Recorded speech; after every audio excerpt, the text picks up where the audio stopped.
अंग्रेजों ने भारत पर 150 वर्षों तक राज किया। ब्राह्मणों ने उनको भगाने के लिए हथियारबंद आंदोलन क्यों चलाया, जबकि भारत पर सबसे पहले हमला मुस्लिम शासक मीर कासिम ने 712 ईस्वी में किया। उसके बाद महमूद गजनवी, मोहम्मद गौरी, चंगेज खान ने हमला किया और फिर कुतुबुद्दीन ऐबक, गुलाम वंश, तुगलक वंश, खिलजी वंश, लोदी वंश, फिर मुगल आदि वंशों ने भारत पर राज किया और खूब अत्याचार किए, लेकिन ब्राह्मणों ने कोई क्रांति या कोई आंदोलन नहीं चलाया। फिर अंग्रेजों के खिलाफ ही क्यों क्रांति कर दी? आइए इस वीडियो में क्रांति और आंदोलन की वजह को समझने का प्रयास करते हैं। अंग्रेजों ने 1795 में अधिनियम 11 द्वारा शूद्रों को भी संपत्ति रखने का कानून बनाया।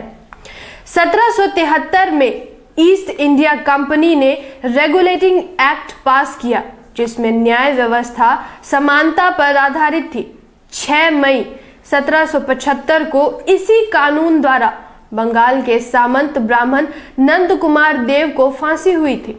1804 अधिनियम 3 द्वारा कन्या भ्रूण हत्या पर रोक अंग्रेजों ने लगाई, वरना लड़कियों को पैदा होते ही तालू में अफीम चिपकाकर मां के स्तन पर धतूरे का लेप लगाकर एवं गड्ढा बनाकर उसमें दूध भरकर डुबोकर मार दिया जाता था। 1813 में ब्रिटिश सरकार ने कानून बनाकर शिक्षा ग्रहण करने की सभी जातियों और धर्मों के लोगों को अधिकार दिया। 1813 में अंग्रेजों ने दास प्रथा का अंत कानून बनाकर किया।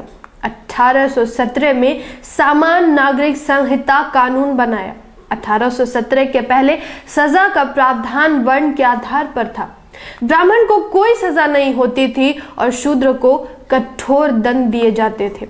अंग्रेजों ने सजा का प्रावधान समान कर दिया। 1819 में अधिनियम 7 द्वारा ब्राह्मणों द्वारा शुद्ध स्त्रियों के शुद्धिकरण पर रोक लगाई गई। शूद्रों की शादी होने पर दुल्हन को अपने दूल्हे के घर न जाकर कम से कम 3 रात ब्राह्मण के घर शारीरिक सेवा देनी पड़ती थी। 1830 नरबलि प्रथा पर रोक लगाई गई। देवी देवता को प्रसन्न करने के लिए ब्राह्मण शूद्रों, स्त्री व पुरुष दोनों को मंदिर में सिर पटक पटक कर चढ़ा देते थे। 1833 अधिनियम 87 द्वारा सरकारी सेवा में भेदभाव पर रोक अर्थात योग्यता ही सेवा का आधार स्वीकार किया गया तथा कंपनी के अधीन किसी भारतीय नागरिक को जन्म, स्थान, धर्म, जाति या रंग के आधार पर पद से वंचित नहीं रखा जा सकता है नियम लागू किया गया। 1834 में पहला भारतीय विधि आयोग का गठन हुआ। कानून बनाने की व्यवस्था जाति, वर्ण, धर्म और क्षेत्र की भावना से ऊपर उठकर करना आयोग का प्रमुख उद्देश्य था। 1835 प्रथम पुत्र को गंगा दान पर रोक लगाए।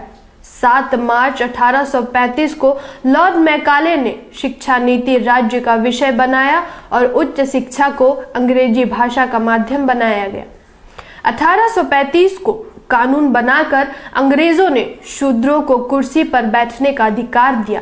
दिसंबर 1829 के नियम 17 द्वारा विधवाओं को जलाना अवैध घोषित कर सती प्रथा का अंत कर दिया गया। देवदासी प्रथा पर रोक लगा दी गई। ब्राह्मणों के कहने से शूद्र अपनी लड़कियों को मंदिर की सेवा के लिए दान दे देते थे। मंदिर के पुजारी उनका शारीरिक शोषण करते थे।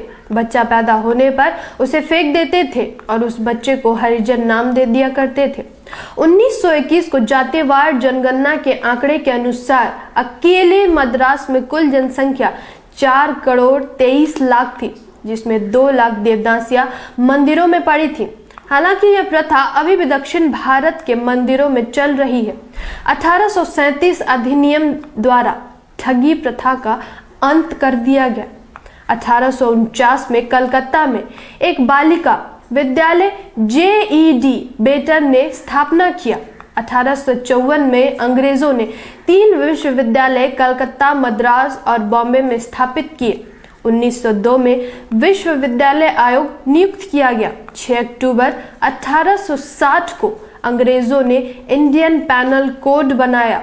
लॉर्ड मैकाले ने सदियों से जकड़े शूद्रों की जंजीरों को काट दिया और भारत में जाति, वर्ण और धर्म के बिना एक समान क्रिमिनल लॉ लागू कर दिया। 1863 अंग्रेजों ने कानून बनाकर चरक पूजा पर रोक लगा दी। इस पूजा में आलीशान भवन एवं पुल निर्माण पर शूद्रों को पकड़ पकड़ कर जिंदा चुनवा दिया जाता था। इस पूजा में मान्यता थी कि भवन और पुल ज्यादा दिनों तक टिकाऊ रहेंगे। 1867 में बहुविवाह प्रथा पर पूरे देश में प्रतिबंध लगाने के उद्देश्य से बंगाल सरकार ने एक कमेटी का गठन किया। 1871 में अंग्रेजों ने भारत में जातिवार गणना प्रारंभ की। यह जनगणना 1941 तक हुई। 1872 में सिविल मैरिज एक्ट द्वारा 14 वर्ष से कम आयु की कन्याएं एवं 18 वर्ष से कम आयु के लड़कों का विवाह वर्जित करके बाल विवाह पर रोक लगा दी गई। अंग्रेजों ने महार और चमार रेजिमेंट बनाकर इन जातियों को सेना में भर्ती किया, लेकिन 1892 में ब्राह्मणों के दबाव के कारण सेना में अछूतों की भर्ती बंद हो गई। 1918 में साउथबरो कमेटी को भारत में अंग्रेजों ने भेजा। यह कमेटी भारत में सभी जातियों का विधिमंडल में भागीदारी के लिए आया था। शाहूजी महाराज के कहने पर पिछड़ों के नेता भास्कर राव जादव ने एवं अछूतों के नेता डॉक्टर अंबेडकर ने अपने लोगों को विधिमंडल में भागीदारी के लिए मेमोरेंडम यानी ज्ञापन दिया। अंग्रेजों ने 1919 में भारत सरकार अधिनियम का गठन किया। 1919 में अंग्रेजों ने ब्राह्मणों को जज बनने पर रोक लगा दी थी और कहा था कि इनके अंदर न्यायिक चरित्र नहीं होता है। अंग्रेजों के रहते 25 दिसंबर 1927 को डॉक्टर अंबेडकर द्वारा मनुस्मृति का दहन किया। मनुस्मृति में शूद्रों और महिलाओं को गुलाम तथा भोग की वस्तु समझा जाता था। एक पुरुष को अनगिनत शादियां करने का धार्मिक अधिकार है। महिला अधिकार विहीन तथा दासी की स्थिति में थी।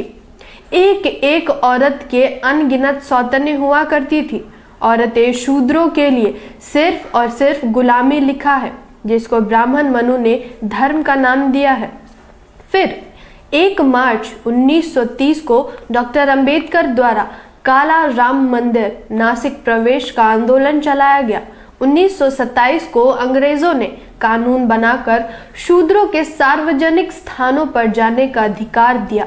नवंबर 1927 में साइमन कमीशन की नियुक्ति की, जो 1928 में भारत के अछूत लोगों की स्थिति का सर्वे करके और उनको अतिरिक्त अधिकार देने के लिए आया।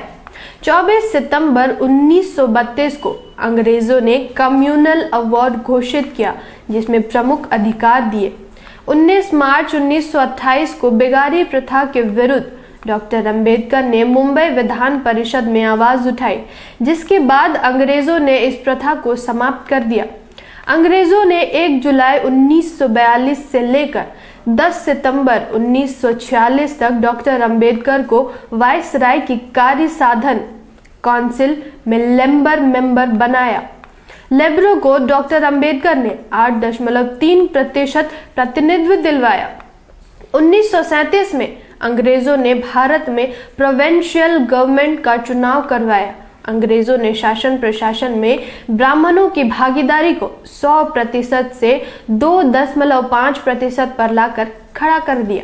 इन्हीं सब वजह से ब्राह्मणों ने अंग्रेजों के खिलाफ क्रांति शुरू कर दी, क्योंकि अंग्रेजों ने शूद्रों और महिलाओं को सारे अधिकार दे दिए थे और सब जातियों के लोगों को एक समान अधिकार देकर सबको बराबरी में लाकर खड़ा किया। जानकारी ही हथियार है। इस वीडियो को अधिक से अधिक शेयर कीजिए। धन्यवाद। जय संविधान, जय भारत।